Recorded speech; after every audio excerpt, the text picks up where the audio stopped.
কয়েকদিন ধরে সুন্দরবনের পাতা ফাঁদে আটকে ছিল একটি বাঘ। হরিণ শিকারীদের পাতা ফাঁদে আটকে পড়া সেই বাঘটিকে আজ উদ্ধার করেছে বন বিভাগ। ট্রানকুইলাইজার গান দিয়ে ইনজেকশন পুশ করে অচেতন করে বাঘটিকে ফাঁদ থেকে উদ্ধার করা হয়। বাঘটি বেশ দুর্বল হয়ে পড়ায় তাকে স্যালাইন দেওয়া হয়েছে। বাঘটিকে উদ্ধারের সময় থেকে উৎসুক জনতার ভিড়ের কারণে লোহার খাঁচায় বাঘটিকে দ্রুতই খুলনায় নিয়ে আসছেন বন বিভাগের কর্মীরা। জানা যায়, বাঘটিকে খুলনায় বন বিভাগের বন্যপ্রাণী ও প্রকৃতি সংরক্ষণ বিভাগের রেস্কিউ সেন্টারে নিয়ে যাওয়া হচ্ছে। সেখানে চিকিৎসা শেষে পরবর্তী সিদ্ধান্ত নেওয়া হবে।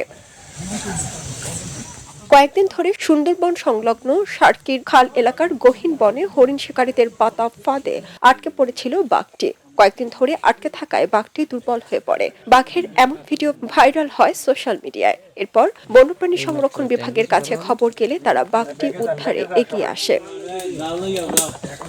বন বিভাগের কর্মীরা সেখানে গিয়ে বাঘটি আটকে থাকার বিষয়টি নিশ্চিত হলে উদ্ধারের জন্য ঢাকা থেকে ভেটেরিনারি সার্জন সহ বিশেষজ্ঞ দল আসে। উদ্ধার কাজে আসে খুলনা থেকে বন্যপ্রাণী ও প্রকৃতি সংরক্ষণ বিভাগের কর্মকর্তারা। তারা বাঘটির স্বাস্থ্য পরীক্ষা করে পরবর্তী পদক্ষেপ নেবেন। সারা জেরিন, খবরের কাগজ। খবরের কাগজ, নিখাত, নির্ভীক, নিরপেক্ষ।